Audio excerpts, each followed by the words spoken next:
It was a blustery winter morning when Jason Caldwell first sensed something was wrong.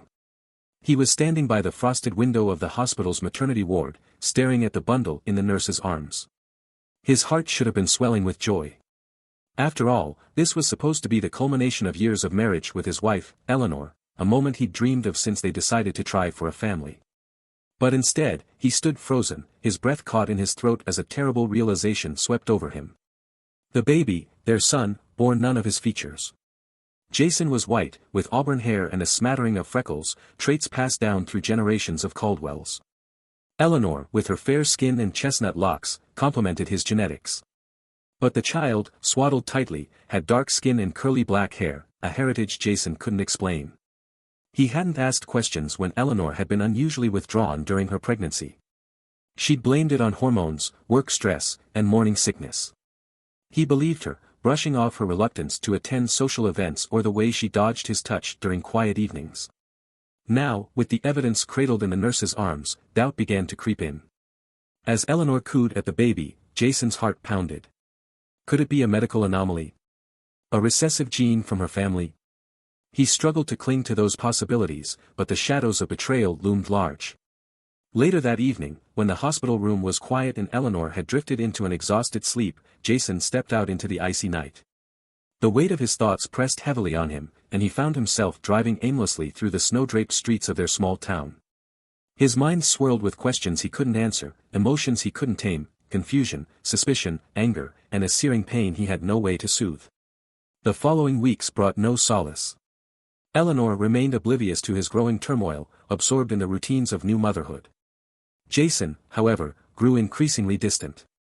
He was haunted by the image of the baby's face, and the resemblance he couldn't deny, to a man he'd seen at their community gym. Nolan. Jason had dismissed the interactions between Eleanor and Nolan before.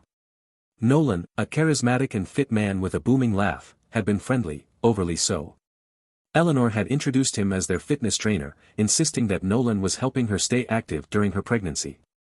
Jason hadn't questioned the late-night sessions or the sudden uptick in Eleanor's enthusiasm for exercise. But now, every memory felt tainted, twisted by the gnawing suspicion that Nolan was more than a trainer. Finally, Jason couldn't bear it anymore. He confronted Eleanor one frosty evening after she'd rocked the baby to sleep. His voice shook as he asked her point-blank, "Eleanor, is he mine?" Her reaction was immediate, shock, indignation, and finally tears. But the denial that spilled from her lips felt hollow to Jason. "How could you ask me that?" she whispered, her voice breaking. "I love you, Jason. Of course he's yours." Jason wanted to believe her. He wanted to cling to the life they'd built, the love they'd shared, but doubt had already eroded the foundation of their relationship. He couldn't let it go. In secret, he collected a sample from their son and sent it away for a paternity test, knowing the results would either restore his peace or shatter his world. When the envelope arrived, Jason's hands trembled as he opened it. The words were clinical, cold, and damning. Probability of paternity, 0%. Jason's world imploded. He stared at the results for what felt like hours, his mind racing. Every kind gesture from Eleanor, every tender moment they'd shared, now felt like a cruel mockery. Before leaving, Jason took one final step to sever the ties that bound him to the life he could no longer bear. He visited a lawyer in the next town, explaining his situation with a mix of cold detachment and simmering fury. The attorney guided him through the process, drafting the divorce papers that would formally end his marriage. Jason filed them that same afternoon, ensuring that Eleanor would receive the documents within days. The act felt both liberating and agonizing, a grim punctuation mark on the betrayal he couldn't forgive. He packed a bag that night, leaving Eleanor a single note on the kitchen counter, "I know. Don't contact me." He drove north, through snow and silence, until he reached Alaska, a land of rugged beauty and desolation that matched his battered soul. There, he settled in a small cabin near the woods, choosing solitude over the chaos of his shattered life.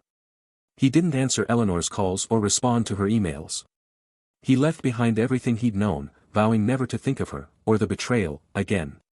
But fate, Jason would soon learn, has a way of intruding upon even the most determined solitude. The Alaskan wilderness embraced Jason with an indifference he found strangely comforting. His cabin stood solitary among towering pines, the nearest town miles away, accessible only by a winding dirt road that became treacherous after each snowfall.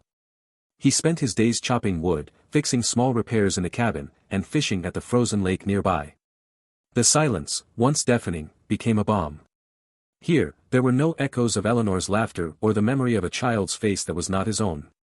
For 2 years, Jason lived this way, his world reduced to the essentials of survival. He didn't speak much to the locals when he ventured into town for supplies, and they respected his need for solitude. The townsfolk chalked him up as just another broken man who'd come to Alaska to escape something. No one pried. In their silence, Jason found a kind of camaraderie. Winter stretched its icy fingers into spring, and Jason began to notice small signs of thaw, the dripping icicles along the cabin roof, the first rays of sunlight lingering a little longer in the evenings. But on one such evening, as he sat by the fire with a book in hand, the rhythm of his quiet life was shattered by a knock at the door. Jason froze, his heart racing. He couldn't recall the last time anyone had visited unannounced. Visitors were a rarity this deep in the woods, and his few neighbors always called ahead. The knock came again, hesitant but persistent. Jason set down his book and moved cautiously toward the door, his boots heavy against the wooden floorboards. When he opened the door, his breath caught in his throat. It was Eleanor.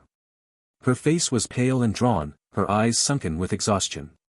The once polished image of his wife, her neatly styled hair, the perfect makeup, was gone. She stood shivering in the cold, bundled in a coat that seemed too thin for the Alaskan weather. In her arms, she held a child, their child, though the boy was now older, his features more defined, and his presence a living testament to everything Jason had tried to forget. "Jason," Eleanor whispered, her voice trembling. "Please." For a long moment, Jason didn't move. He couldn't. His mind raced to process the surreal sight before him. The woman he had vowed never to see again now stood on his doorstep, her face etched with desperation. It took all his willpower to suppress the storm of emotions surging within him, anger, confusion, and a flicker of something dangerously close to pity. "What are you doing here?" Jason's voice was low, cold. Eleanor flinched, as if the words themselves were a slap. I didn't know where else to go." Jason's eyes flicked to the boy, who clung to her tightly, his small hands gripping her coat. The boy's wide, dark eyes looked up at Jason, uncomprehending but curious. Jason felt his chest tighten. He hated how his heart ached at the sight of the child who bore no trace of him. "Go back," Jason said, his tone like ice. "Whatever mess you've made, it's not my problem anymore." "Please, just hear me out," Eleanor pleaded, stepping forward. Jason instinctively stepped back, gripping the edge of the door. "I wouldn't be here if I had any other choice. That's not my concern." Jason's knuckles turned white against the doorframe. "I made my choice 2 years ago, Eleanor. I'm not about to undo it now." Eleanor's eyes brimmed with tears, and her voice cracked as she said, "He left us, Jason. Nolan, he's gone. He went back to Africa and hasn't contacted us since. I have no one else. I don't know what to do." The admission hit Jason like a blow, though he kept his expression stone cold. Part of him reveled in the irony, the poetic justice of her situation. She had gambled everything on another man, only to be abandoned. And now, she had the audacity to turn to him, the man she had betrayed, for help. "I don't see how that's my problem," Jason said flatly. "Because," Eleanor hesitated, her voice breaking. "Because I made a mistake, Jason. A terrible mistake. And I know I don't deserve your forgiveness, but I need your help." "He needs your help." She glanced down at the boy in her arms. Jason's gaze hardened. "Don't you dare bring him into this. Jason, please." Eleanor's voice rose, her desperation evident. "I know I hurt you. I know I destroyed everything we had. But I'm trying to make things right. For him. He's innocent in all of this." "Innocent?" Jason's voice sharpened. "He's the reason everything fell apart." Eleanor recoiled as if struck, but she quickly composed herself. "He's just a child. He didn't ask for this. He didn't ask to be born into this mess. Please, Jason. He needs stability. A home." Jason stared at her, his chest heaving with the effort to contain the rage boiling inside him. He wanted to slam the door, to shut out the ghosts of his past once and for all. But the boy's eyes, so wide, so full of unspoken questions, seemed to pierce through his defenses. For a moment, Jason saw himself as a child, standing helpless in a chaotic world he didn't understand. "You're asking me to clean up your mess," Jason said quietly, his voice thick with restrained emotion. "After everything you've done, you think you can waltz back into my life and expect me to fix it?" "I'm not expecting anything," Eleanor said, her tears streaming freely now. "I'm begging you. For his sake, Jason. Not for me. Just, for him." Silence stretched between them, heavy and suffocating.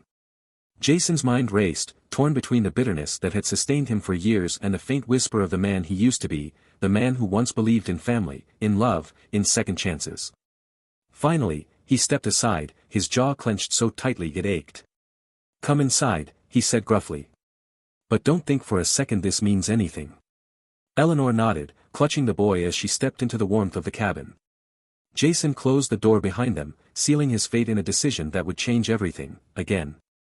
Jason leaned against the kitchen counter, his arms crossed tightly over his chest as Eleanor stood awkwardly by the door, her son perched uneasily on her hip. The cabin, always a sanctuary of peace, now felt cramped and stifling. The tension was palpable, the silence punctuated only by the faint crackle of the fire and the boy's soft sniffles.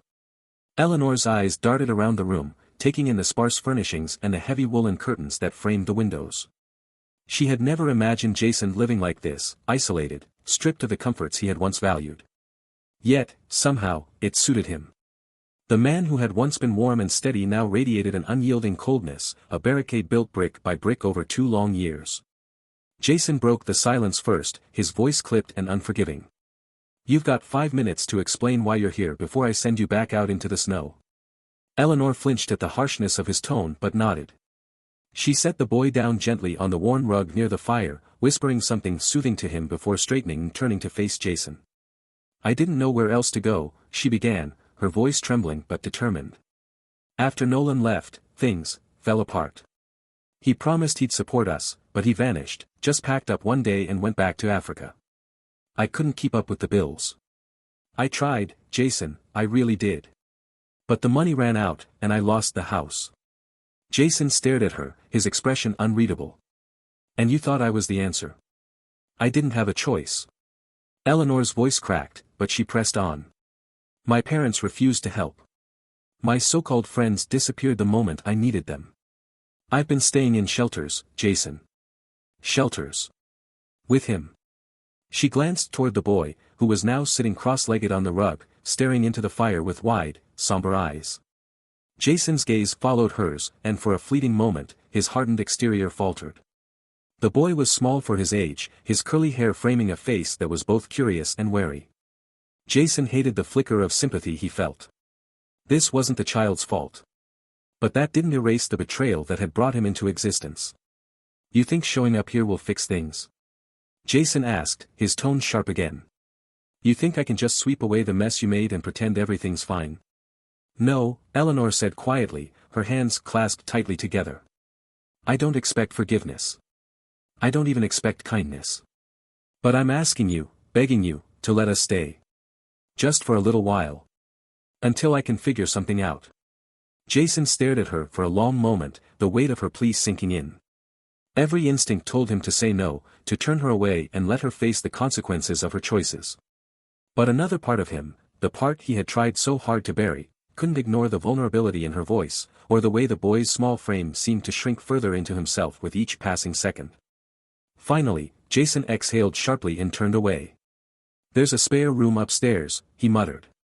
"Second door on the left. Don't make me regret this."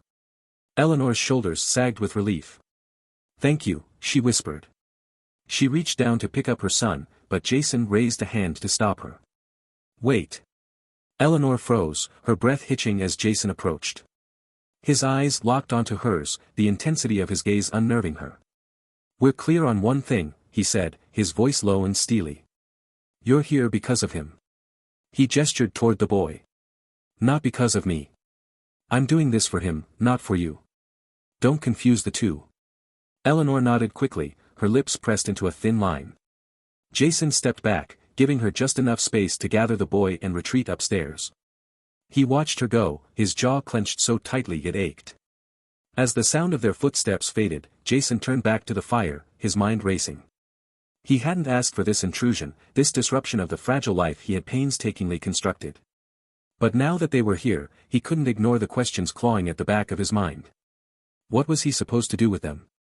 And, more importantly, what did Eleanor really want from him? Hours later, the cabin was quiet.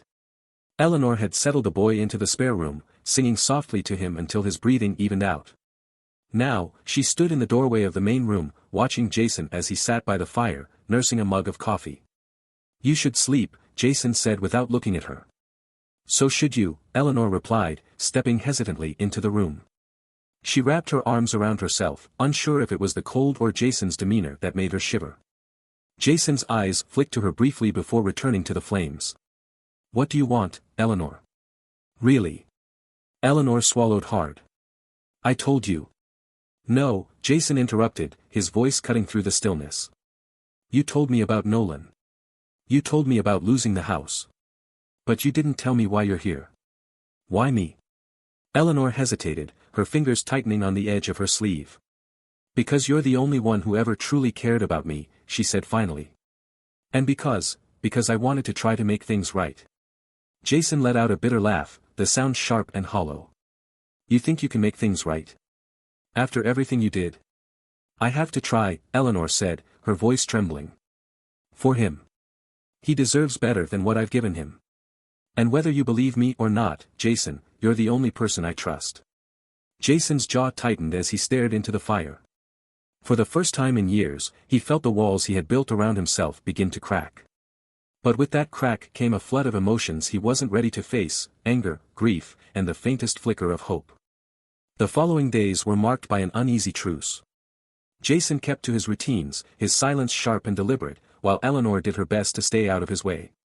She cooked meals for the boy, cleaned the cabin, and made quiet attempts to keep her presence as unobtrusive as possible. But no matter how hard she tried, the cabin felt smaller with her in it, the air thicker with unresolved tension. Jason had no illusions about the temporary nature of the arrangement. Every time he saw Eleanor's face or caught the boy's inquisitive gaze, he was reminded of the past he'd tried so hard to bury. He had made it clear that they were guests, not family, and that their stay would not last forever. But Eleanor, as Jason soon discovered, had other plans.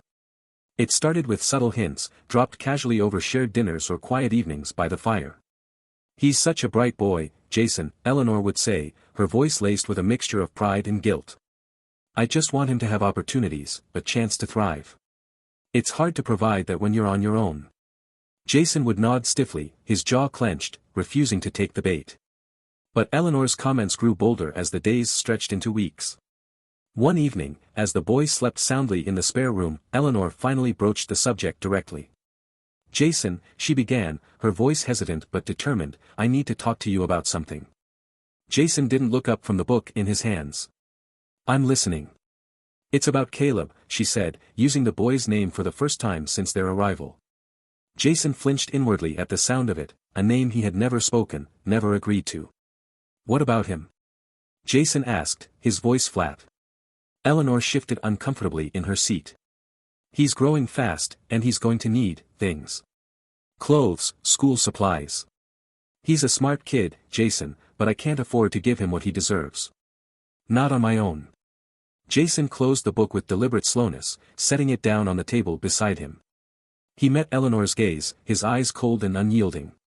"What are you asking me for, Eleanor?" She swallowed hard, her hands twisting nervously in her lap. "I'm asking for help. Not for me, for him. He didn't ask to be born into this situation. He deserves a chance at a better life." Jason's laugh was bitter, a sharp bark of disbelief. "Help?" he repeated. "You want my help? After what you did?" "I know I don't have the right to ask," Eleanor said quickly, her voice trembling. "But I'm not asking as your wife. I'm asking as a mother trying to do what's best for her son." Jason stood abruptly, his chair scraping loudly against the wooden floor. He towered over Eleanor, his face etched with fury. "He's not my son," he roared, the words echoing through the cabin. "Don't you dare try to use him to manipulate me." Eleanor flinched but held her ground. "I'm not trying to manipulate you," she said, her voice steady despite the tears welling in her eyes. "I'm trying to save him." Jason paced the room like a caged animal, his emotions warring within him.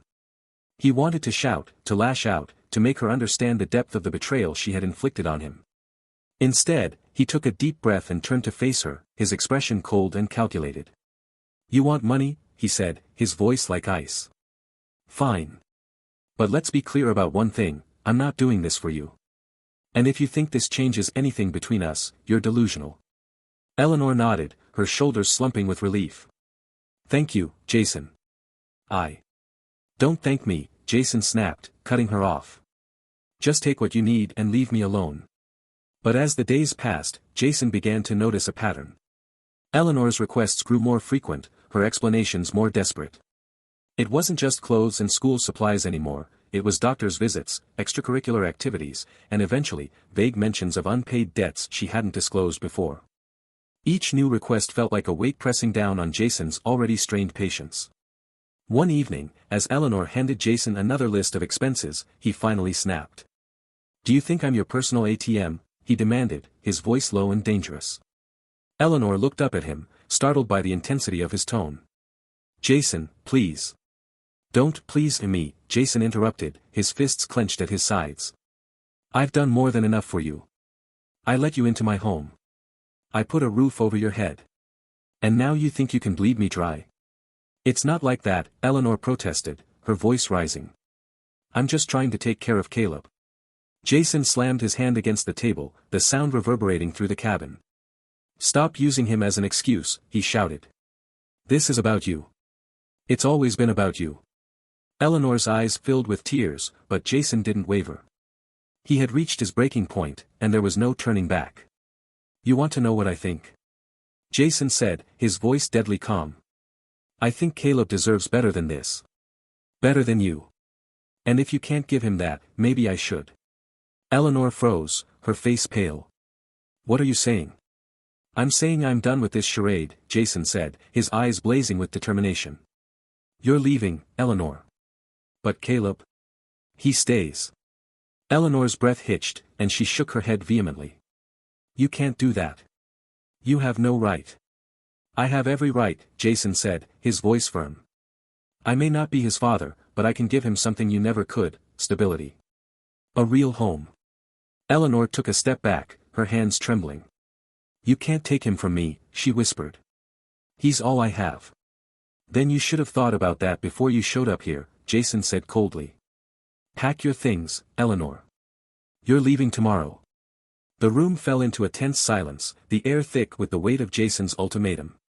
For the first time since her arrival, Eleanor saw the man she had once loved, the man she had betrayed, and realized just how far he was willing to go to protect what little peace he had left. The storm hit the cabin that night, both inside and out.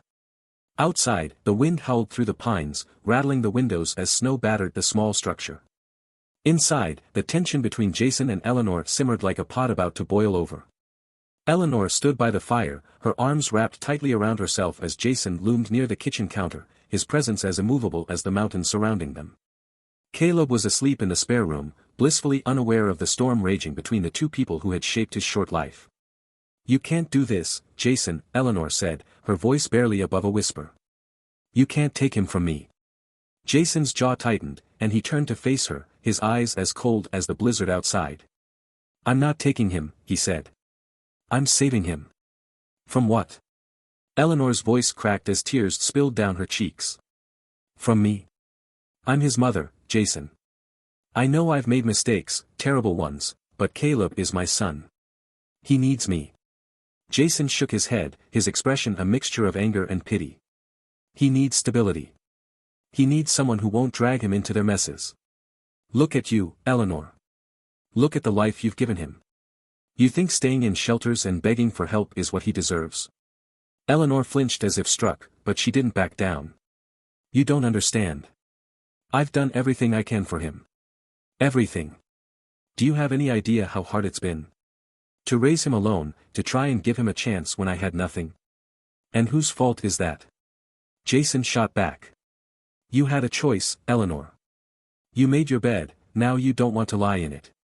Eleanor's composure crumbled, and she sank onto the couch, her face buried in her hands. "I was scared," she whispered through her sobs. "I was selfish. I thought Nolan would be there. I thought he loved me. Jason stared at her, his chest tightening despite himself. He wanted to hold on to his anger, to remind himself of all the ways she had betrayed him. But the sight of her, broken and desperate, stirred something deep within him, something he had tried to bury for years. For a long moment, the only sound in the room was the crackle of the fire and the wail of the wind outside. Jason turned away, gripping the edge of the counter as he fought to regain control. I don't hate you, Eleanor, he said finally, his voice quiet but firm. But I can't forgive you either. You shattered everything we had. And now you're here, asking me to pick up the pieces. It's not fair, not to me, and not to Caleb. Eleanor looked up at him, her tear-streaked face etched with despair. What are you going to do? Jason exhaled deeply, his shoulders sagging under the weight of his decision. I'm going to take care of him, he said. He deserves a chance at a real life, and I can give him that. But you can't stay here. You've already done enough damage. Eleanor's eyes widened, and she shook her head. No, she said, her voice trembling. No, Jason. Please. Don't take him from me. He's all I have left. Jason's gaze softened for the briefest moment, but his resolve remained unshaken. You'll always be his mother, Eleanor. But you can't give him what he needs. Not right now. Please, she whispered, rising to her feet. Please don't do this. I'll change. I'll be better. I'll do whatever it takes. Jason hesitated, his heart aching at the raw vulnerability in her voice. But then he thought of Caleb, the innocent boy who had been dragged into a world of chaos and uncertainty. Jason couldn't risk his future, not for the sake of a past that was beyond saving. This isn't about you or me, Jason said quietly. It's about him. And this is the only way. Eleanor collapsed back onto the couch, her sobs racking her body as Jason turned and walked away.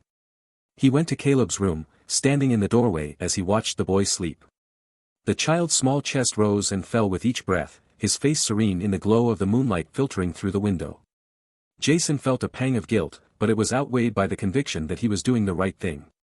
He would give Caleb the life he deserved, even if it meant tearing apart what little remained of Eleanor's world. The next morning, Eleanor packed her bags in silence. She avoided Jason's gaze, her movements mechanical as she gathered her belongings. When she finished, she stood by the door, her face pale and drawn. Goodbye, Jason, she said, her voice hollow. Take care of him. Jason nodded, his expression unreadable. Goodbye, Eleanor. She hesitated for a moment, as if she wanted to say more, but then she turned and stepped out into the snow. Jason watched her go, his heart heavy as the door closed behind her.